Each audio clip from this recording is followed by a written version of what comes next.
നമസ്കാരം. മല്ലു ഫുട്ബോളിന്റെ മറ്റൊരു വീഡിയോയിലേക്ക് എല്ലാവർക്കും സ്വാഗതം.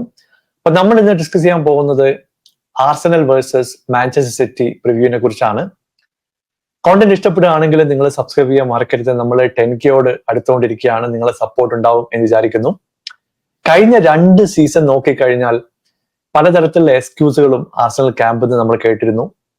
വേണ്ട രീതിയിൽ ഇൻവെസ്റ്റ്മെന്റ് വരുന്നില്ല, കറക്റ്റ് ആയിട്ടുള്ള പ്ലേയേഴ്സിനെ വാങ്ങുന്നില്ല, ഇഞ്ചുറി കൺസേൺസ്, ഫൈനൽ തേർഡിൽ ക്ലിനിക്കൽ ആയിട്ടുള്ള ഫിനിഷിംഗ് ഇല്ല. ഇതൊക്കെ നമ്മൾ കേട്ടിരുന്ന കാര്യങ്ങളാണ്. പക്ഷേ ഈ എക്സ്ക്യൂസുകൾ കൊണ്ട് ഈ സീസണും ആർട്ടറ്റയ്ക്ക് പിടിച്ചേക്കാൻ പറ്റുമോ എന്നുള്ളത് നമ്മൾ കണ്ടറിയേണ്ട ഒരു കാര്യം തന്നെയാണ്. ഇപ്പൊ കഴിഞ്ഞ 2 മത്സരങ്ങളിലെ പെർഫോമൻസ് നോക്കിക്കഴിഞ്ഞിട്ടുണ്ടെങ്കിൽ വലിയൊരു ഡിഫറൻസ് തന്നെ നമ്മൾ കാണുന്നുണ്ട്.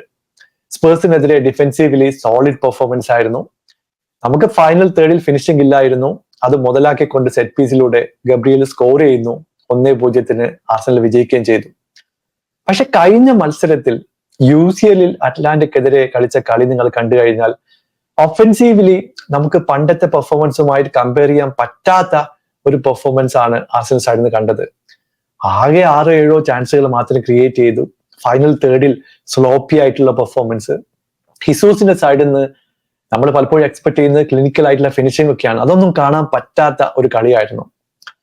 മിഡ്ഫീൽഡിൽ നിന്ന് ഓഡിഗാർഡിനെ മാറ്റി നിർത്തുമ്പോൾ ആ ഒരു സ്പാർക്കും ഒരു കില്ലർ പാസ് കൊടുക്കാനുള്ള ഇൻസ്റ്റിങ്സ് ഒന്നും മിഡ്ഫീൽഡിൽ നിന്ന് വരുന്നില്ല എന്നുള്ളത് വലിയൊരു പ്രോബ്ലം തന്നെയാണ്. ഇപ്പൊ റൈസിന് സ്പേഴ്സിനെതിരെ കളിക്കാൻ പറ്റില്ല, എന്നിട്ട് പോലും അവർ ജയിച്ചു. തോമസ് പാർട്ടിയുടെ സൈഡിൽ നിന്നുള്ള മിസ്റ്റേക്ക് നമ്മൾ കണ്ടു.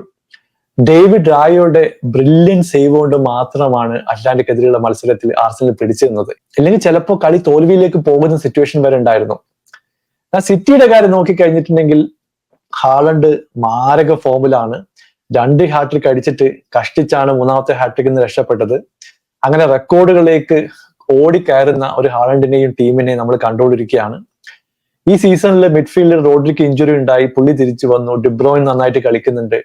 ലെഫ്റ്റ് വിങ്ങിലാണെങ്കിൽ ഗ്രീലിഷും ഡോക്കും ഓപ്ഷൻ ആയിട്ടുണ്ട്. സവീഞ്ഞോ ഒരു മികച്ച പെർഫോമൻസ് ആണ് കാഴ്ചവെക്കുന്നത്. ഇങ്ങനെ അവര് കോമ്പിനേഷൻ നോക്കിക്കഴിഞ്ഞിട്ടുണ്ടെങ്കിൽ 2 ടീമാക്കേണ്ട പ്ലേയേഴ്സ് ഇപ്പോഴേ ടീമിലുണ്ട്. അത് കഴിഞ്ഞിട്ടാണ് ഗുണ്ടുവനും ബെർണാർഡോ സിൽവയും മിഡ്ഫീൽഡ് കളിക്കുന്നത്. ആ 2ഉം കൂടി വന്നു കഴിഞ്ഞിട്ടുണ്ടെങ്കിൽ missing piece of the puzzle അവർ ഇപ്പോഴും സ്ട്രോങ്ങസ്റ്റ് ടീം തന്നെയാണ് എന്ന കാര്യത്തിൽ യാതൊരു സംശയവും. ഡിഫൻസിൽ കാര്യമായിട്ടുള്ള വീക്ക്നെസ് ഒന്നും കാണുന്നില്ല. എഡേഴ്സൺ ആയാലും ഡിഫൻസീവ് പ്ലേയേഴ്സ് ആയാലും നല്ല രീതിയിൽ തന്നെ കളിക്കുന്നുണ്ട്. അവരുടെ പെർഫോമൻസിൽ നിന്ന് അത് വ്യക്തമാണ്. പക്ഷേ കഴിഞ്ഞ മത്സരത്തിൽ അവർക്ക് വിജയിക്കാൻ പറ്റിയിട്ടില്ല എന്നുള്ളത് കമ്പാരിറ്റീവ്ലി ഒരു പ്രോബ്ലമാറ്റിക്കുള്ള സിറ്റുവേഷൻ ആണ്. ഇന്റർ മിലാന്റെ ഒരു മികച്ച ഡിഫൻസീവ് പെർഫോമൻസ് നമ്മൾ കണ്ടു. എങ്ങനെ സിറ്റിയെ തടഞ്ഞു നിർത്താന്നുള്ളത് അവർക്ക് കാണിച്ചു തരികയും ചെയ്തു. ശരിക്കും പറഞ്ഞ കൗണ്ടർ എന്നൊക്കെ പറഞ്ഞു കഴിഞ്ഞിട്ടുണ്ടെങ്കിൽ ക്ലിനിക്കൽ ആയിട്ടുള്ള കൗണ്ടർ ഇന്റർ മിലാന്റെ സൈഡിൽ നിന്ന് വന്നു. ഫൈനൽ തേർഡിൽ ഇത്തിരി കൂടി ക്ലിനിക്കൽ ആയിരുന്നെങ്കിൽ അവർ സ്കോർ ചെയ്യുന്ന ഓപ്പർച്യൂണിറ്റികൾ ഉണ്ടായിരുന്നു. അപ്പൊ ഇതൊരു ടെക്സ്റ്റ് ബുക്ക് ആയിട്ട് എടുത്തിട്ട് ആർട്ടറ്റ ഇംപ്ലിമെന്റ് ചെയ്യുമോ എന്നുള്ളത് നമ്മൾ കണ്ടറിയേണ്ട കാര്യമാണ്. സിറ്റിക്കെതിരെ ചിലപ്പോ 1-on-1 പ്രസിംഗിനൊക്കെ പോയി കഴിഞ്ഞിട്ടുണ്ടെങ്കിൽ നല്ല രീതിയിൽ തന്നെ പണി കിട്ടാൻ ചാൻസ് ഉണ്ട്. എസ്പെഷ്യലി ക്വാളിറ്റിയുള്ള പ്ലേയേഴ്സ് മിഡ്ഫീൽഡിലും ഫോർവേഡ് ലൈനപ്പിലും അവർക്ക് ഉണ്ട് എന്നുള്ളത് ഒരു വലിയ തലവേദനയാണ്. എന്തായാലും ആർട്ടറ്റയെ സംബന്ധിച്ചിടത്തോളം ഈ ഒരു സൈക്കോളജിക്കൽ ബാരിയർ മറികടന്നുകൊണ്ട് ഈ മത്സരത്തിൽ ഒരു സമനിലയോ അല്ലെങ്കിൽ ഒരു വിജയമോ നേടുക എന്നുള്ളത് വലിയൊരു കാര്യം തന്നെയാണ്. ഇപ്പൊ ഞാൻ പല ആർസണൽ ഫാൻസിന്റെ അടുത്ത് സംസാരിക്കുമ്പോൾ തോൽക്കാതിരിക്കാൻ വേണ്ടി ആയിരിക്കും ആർട്ടറ്റ ശ്രമിക്കുക എന്നുള്ളത് അവരുടെ ഒരു ലോജിക്കാണ്. Rightly so. ഇപ്പോ സിറ്റിക്കെതിരെ ജയിക്കാൻ കഴിഞ്ഞിട്ടില്ലെങ്കിൽ സമനിലെങ്കിലും പിടിക്കുക എന്നുള്ളതായിരിക്കും അവരുടെ ഒരു പ്രൈമറി ഒബ്ജക്റ്റീവ്. പക്ഷെ എന്റെ അഭിപ്രായത്തിൽ സിറ്റിയെ തോൽപ്പിച്ച് കഴിഞ്ഞാൽ കിട്ടുന്ന ആ ഒരു മൊമെന്റ് എന്ന് പറയുന്നത് അതിലും വലുതായിരിക്കും.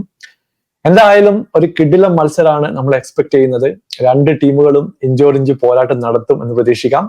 നിങ്ങളുടെ അഭിപ്രായം താഴെ അറിയിക്കുക. പുതിയൊരു വീഡിയോയുമായി വീണ്ടും കാണാം. Thank you so much for watching. Bye for now.